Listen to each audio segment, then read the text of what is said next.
All right, Shalom, Shalom. Barakatha Yahweh, Barakatha Yahweh Shai, Barakatha Yahweh, Barakatha Yahweh Shai, Barakatha Yahweh, Barakatha Yahweh Shai, Call Halom La, Yahweh, Bahashem Yahweh Shai, Bahashem Rahakodash. Double honors to the apostles and elders at Great Millstone. Peace, blessings, and salutations to the hopefully elect. It's the brother Isaiah with the Pittsburgh GMS camp, coming at you with another lesson through the spirit and power of Yahweh, Bahashem Yahweh Shai, Bahashem Rahakodash. Lord willing, this lesson is edifying. All right, and I'm doing this lesson in response or in regards to a situation that's been kind of going on in my life. I have a brother. He's a brother. He's a half brother. We have different fathers, and he has been going through some things legally. A situation with being incarcerated. He's been kind of in and out of prison. For a good portion of my life as he got older. When he was younger, he was caught up in different systems, and then as he got older, he got pretty much ushered into the the system of being in inside of in and out of prison. Okay, and recently he actually got charged with a life sentence for something that didn't require. I mean, it was something that you wouldn't think that he would end up getting a life sentence for. Okay, and it just is what it is now. With that being said, um, the Lord kind of created a situation. There's a lot of things tied into this. My wife had a dream of this situation end up happening, and she didn't think nothing of it, but she ended up telling me the dream as I was speaking to my brother, and it was all through the spirit how things happen. So I don't know where to begin on the story aspect. I have my scriptures written down that I'm gonna go into. So bear with me, Baba Kasha, but I'm gonna give you like a pre-story aspect of this whole situation. So my brother begins to call me more than he usually does because he was locked up for a while waiting on them to do his trial and all these different things. And the Lord had it where it's kind of set up where he has different things that could go his way, to get him out. But the Lord presented him with this with a choice, and which would decide his fate. And this was all given to my wife in a dream that he will be presented with the scriptures by my hand, not me being anybody in particular, but that's just how the Lord had it set up that he wasn't able to talk to anybody but me. Okay. And, I was presenting him with the scriptures. And my wife called me on the other line as I was talking to him and says to me, tells me the dream as I'm speaking to him about the Bible, you know? And I just, it's all very spiritual. What? What's up, boy? I'm doing a lesson right now, so can't really talk to him too much. Oh, it's raining. Yeah, go ahead and take him. I'm recording right now, so. All right, little boy, go on in there. Wife came in with the dog, Salakia. But as as she was saying, telling me, I was on the phone with him, and it just really got the Lord does stuff like that, and so it wasn't really no surprise, that he Salakia. Let me pause the lesson real quick so that she can handle something. See if I can pause it. It looks like she's got it under control. So Salakia, things happen. But nevertheless, you know, he was presented with a choice that he was gonna have to make, between the Most High and his earthly desires. All right, and in this case, it was a woman. There was a woman that it was a very interesting situation because Salak. All right, Salakia, just distractions. But you know, as I was saying, it got to a situation where oh man, it's a lot of things that happen behind this. The Lord through the Spirit said unto me, shall a man die alone in a room, basically by himself. And I didn't understand what this message was about until I spoke with my brother and he told me he got a life sentence. And he continued to tell me that, and from his way of viewing things, that, the people that Esau was basically blocking off him from talking to different folks and blocking up people's numbers so he couldn't call out. He had this kind of conspiracy theorist idea in his mind that Esau was blocking him from talking to certain people. Now, I don't know how much of that is true. After talking with him, I feel like he might have isolated himself, okay, by his mindset, then through his obsession with this woman. All right, which really goes to show you, which is going to lead me to a precept I didn't really plan on grabbing, but I'm going to get it real quick through the spirit. Okay.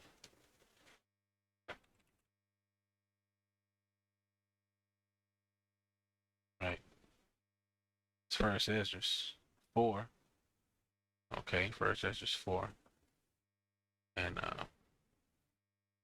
26 says, Yea, many there be that have run out of their wits for women and become servants for their sakes.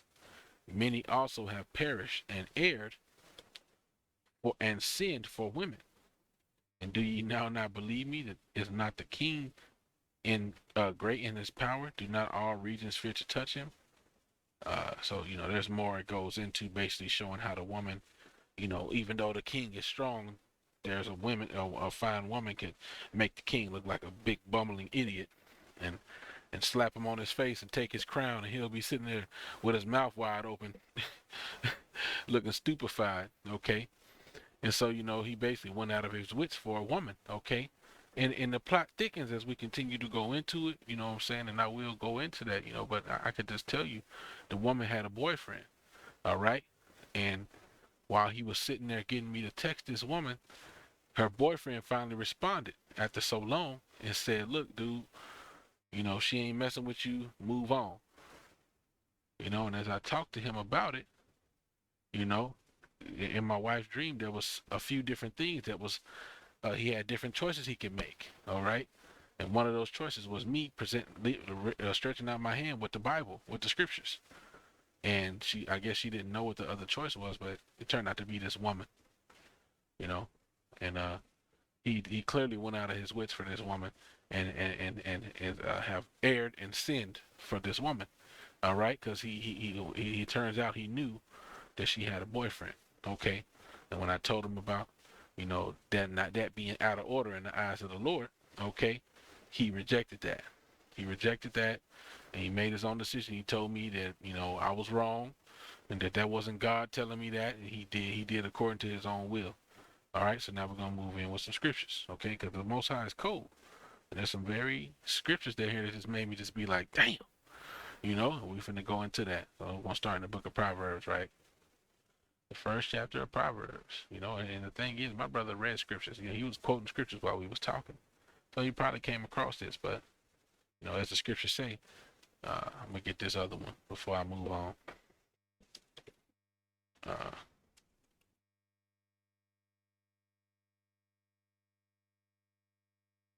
all right, Hebrews 4:2 says, "For unto us was the gospel preached, as well as unto them, but the word preached did not profit them, not being mixed with faith in them that heard it."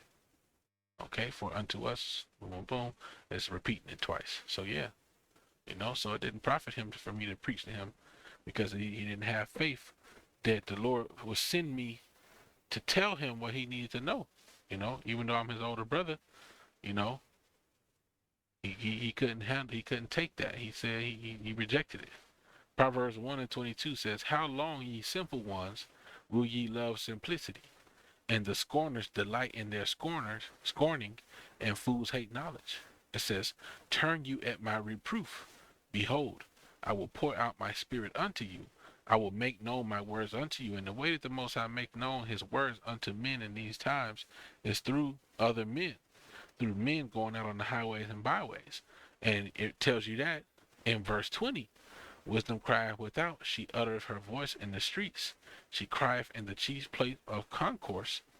Salaki, she crieth in the chief place of concourse, in the openings of the gates, in the city she uttereth her words, saying. So this is what is being said. And the Most High is using men to pour his spirit out unto you, right? So let's move back to verse 24 now. Because I have called and ye refused, I have stretched out my hand and no man regarded. And I think that's really powerful, because in her dream she saw me stretching out my hand, and I was presenting him with the Most High's ways, and telling him, look, that woman got a man. I don't care if you think according to the system is whether they married or not, they having sex. That's her man. You done. Leave that alone. Move on. That's not for you. But he couldn't accept that because he went out his damn mind for this woman.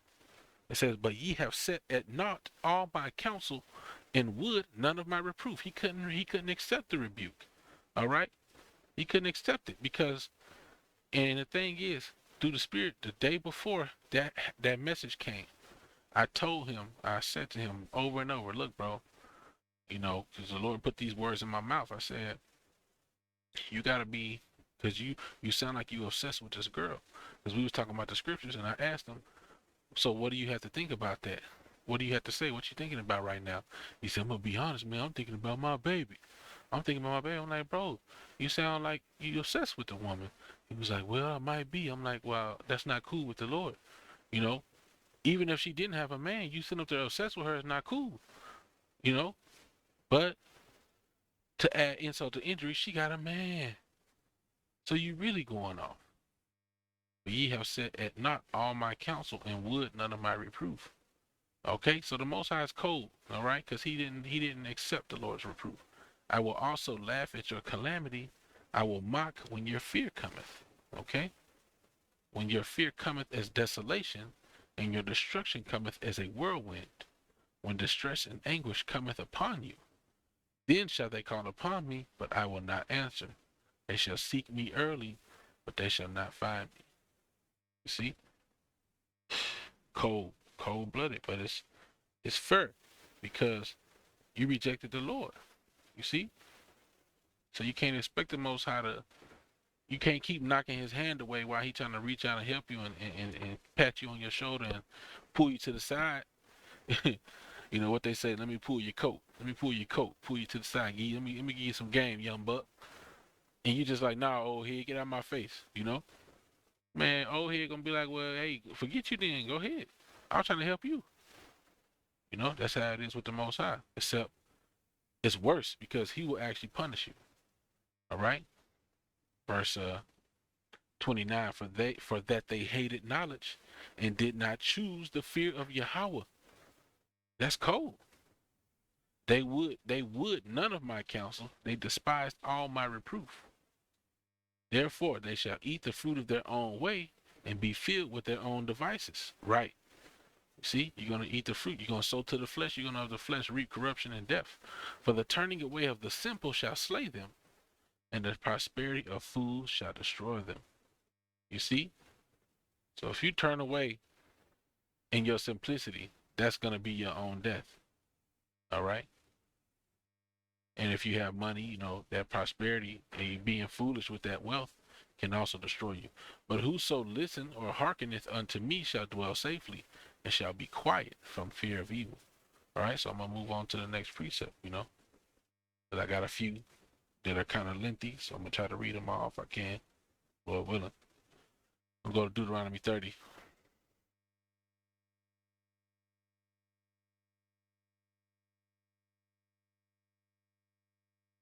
Deuteronomy 30. I'll start at verse 7. It says, and Yahweh thy power will put all these curses upon thine enemies, and on them that hate thee, which persecuted thee. And thou shalt return and obey the voice of Yahweh, and do all his commandments which I command thee this day. And the Lord thy power will make thee, that's Yahweh right there, but I don't want to keep saying it. And the Most High thy power will make thee plenteous in every work of thine hand. And when you look up that word, Lord in all caps, in the blue letter, it says Yehovah, which that's not how you pronounce it. It's Yahweh, all right? Not Yehovah. That's a new speak. That's a new Yiddish way of pronouncing the Hebrew. So moving on.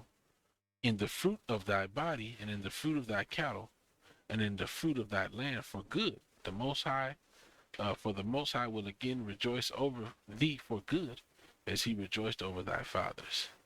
If thou shalt hearken unto the voice of the Lord thy power, to keep his commandments and his statutes, which are written in this book of the law, and if thou turn unto the Most High with all thine heart and with all thy soul.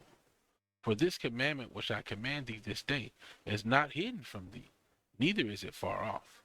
It is not in heaven that thou shouldest say, Who shall go up for us to heaven and bring it unto us, that we may hear it and do it?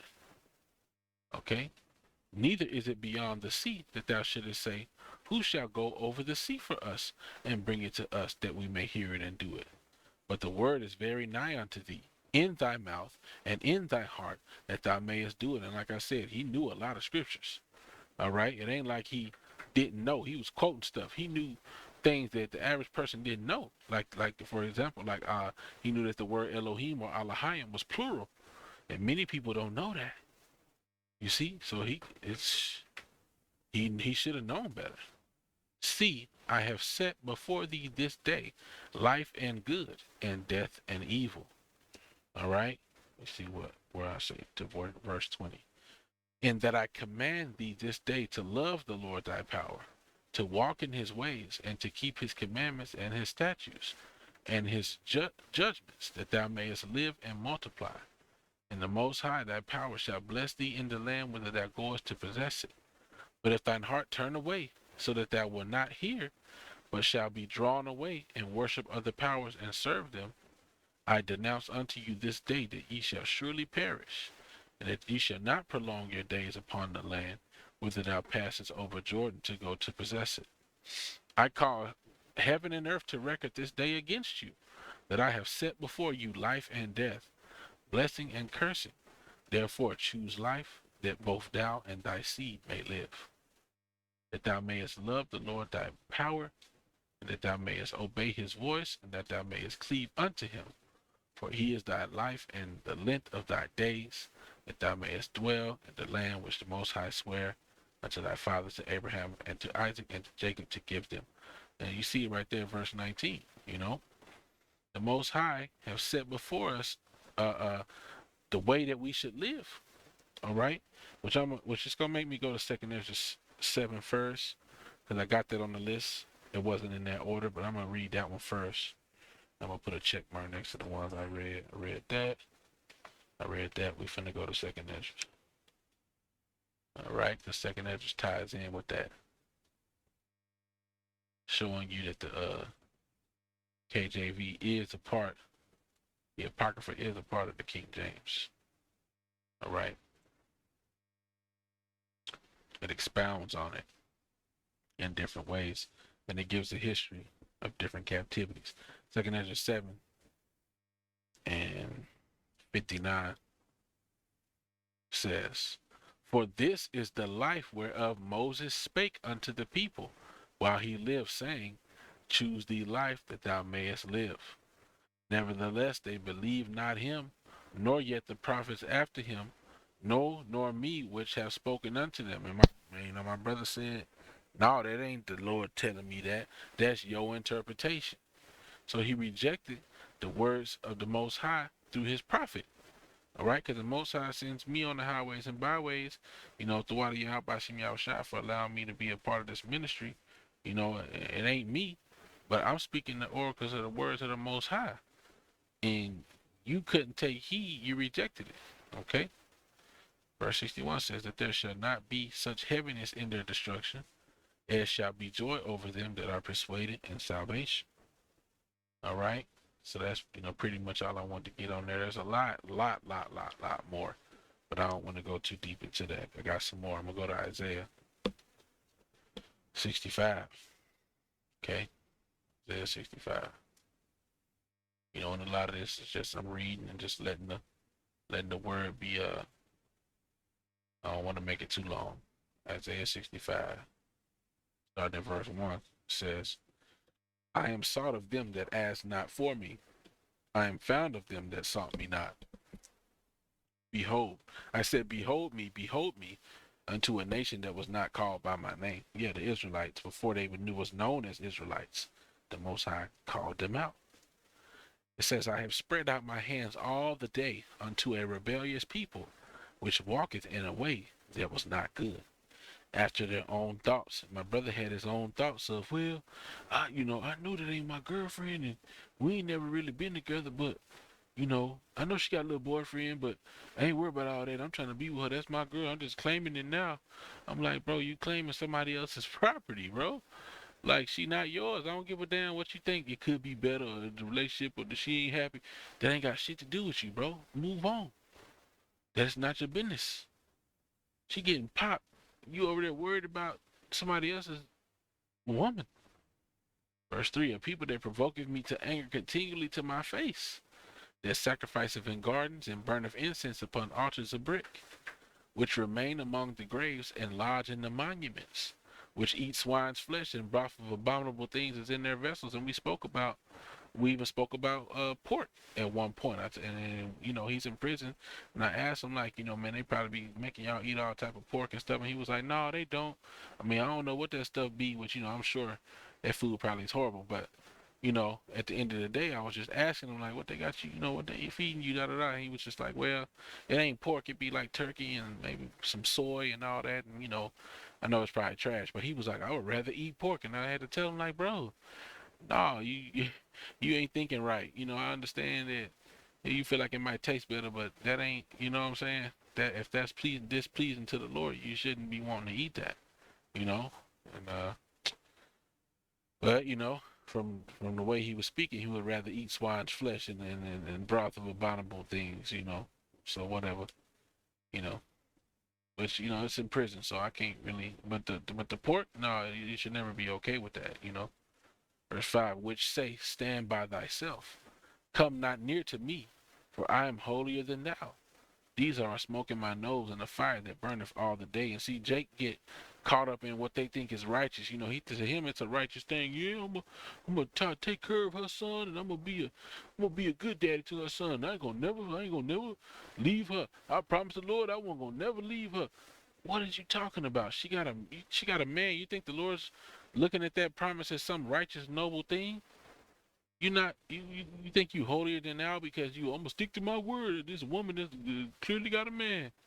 You tripping, man. Behold, it is written before me. I will not keep silence, but I will recompense, even recompense into their bosom. Your iniquities and the iniquities of your fathers together, saith the Most High, which have burned incense upon the mountains, and blasphemed me upon the hills. Therefore will I measure their former work into their bosom. Woo! I will measure their former work into their bosoms, showing you reincarnation. How they gonna get the work measured into their own bosoms? Because they're coming back every generation, every third or fourth generation. All right, let's see what else I was gonna read. All the way to verse 14. Thus saith Yahweh, as the new wine is found in the cluster, and one saith, destroy it not, for a blessing is in it, so will I do for my servant's sake, that I may not destroy them all. Right, the elect. And I will bring forth a seed out of Jacob, and out of Judah, an inheritor of my mountains, and mine elect shall inherit it, and my servant shall dwell there. Right, Yahweh Shai will come out, and the elect will be followers of Yahweh Shai, and they will get mercy. And Sharon shall be a fold of flocks, in the valley of Achor, a place for the herds to lie down. My people that have sought me, but ye are they that forsake the Lord, that forget my holy mountain, that prepare a table for that troop, and that furnish the drink offering unto that number. And you down with the enemy, okay? Scripture say, he that is not with me is against me. He that gathereth not with me scattereth abroad. So if you ain't in under the vibration of Yahweh Shai, you doing the work of the enemy, teaching people the wrong thing. We can't all gather under confusion. There's verse 12. Therefore will I number you to the sword, and ye shall all bow down to the slaughter, because when I called, ye did not answer. When I spake, ye did not hear, but did evil before mine eyes, and did choose that wherein I delighted not. The Lord is cold, man. You see, Most High said he's going to greatly repay you for your wickedness, man. We have to be mindful that we're not making the wrong decisions, to the best of our ability. Therefore thus saith the Lord power, behold, my servant shall eat, but ye shall be hungry. Behold, my servant shall drink, but ye shall be thirsty. Behold, my servant shall rejoice, but ye shall be ashamed. Behold, my servant shall sing for joy of heart, but ye shall cry for sorrow of heart, and shall howl for vexation of spirit, you know? So like I said, the Most High is cold, man. I'm almost done. Got two more precepts written. Let's go to Isaiah 66, next chapter. I'm gonna read 1 through 5. Let's see, 66. Isaiah 66 and 1 says, thus saith Yahweh, the heaven is my throne, and the earth is my footstool. Where is the house that ye shall build unto me? And where is the place of my rest? For all those things have mine hand made, and all those things have been, saith the Most High. But to this man will I look, even to him that is poor and of a contrite spirit, and trembleth at my word. See, when the word come out, you're supposed to be examining yourself to see whether you're susceptible to it, whether your flesh is in that status, whether you are in danger of doing something against the Most High. You're supposed to tremble. The scripture even tell you to seek your own salvation with fear and trembling. When somebody come to you and they tell you, look, man, you commit adultery, you supposed to be questioning that, like, you so bold in your confidence that the Lord's gonna give you, this woman that belongs to this other man, or that this other man is currently, partaking in, that you are rejecting the scripture. You just know, I just feel it in my heart. What? You know? The heart is deceitful above all things and desperately wicked. Who can know it? That's just not how it works. All right? But verse 3, Isaiah 66:3 says, he that killeth an ox is as if he slew a man, and a man, and he that sacrificeth a lamb, as if he cut off a dog's neck, and he that offered an oblation, as if he offered swine's blood, he that burneth incense, as if he blessed an idol. Yea, they have chosen their own ways, and their soul delighteth in their abominations. And basically, you can summarize this part by saying, these people that are doing these different things in the name of the Lord, they feel like they're doing these righteousness and this righteous thing in the name of the Lord, but really the sacrifice they're sending up is not one that's acceptable to the Most High. Here it is. You like I said, he was really going on this whole thing of believing he's righteous, to say that how much he's dedicated to living this family man life with this girl, and then to come to find out she got a man. All right, that's the example of the delusions that Christianity and things like that kind of teach you. All right, where you think you're doing something noble, okay, but like it says, you killing the ox. The ox is one of the main things that we would sacrifice. We would take a bullock, we would kill it, drain the blood and burn it, Jake like beef.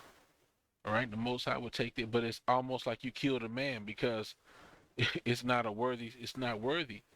Okay, you send up the wrong type of sacrifice, and so on and so forth as you read it. The Most High is like, no, you sending up your own wicked, corrupted sacrifices.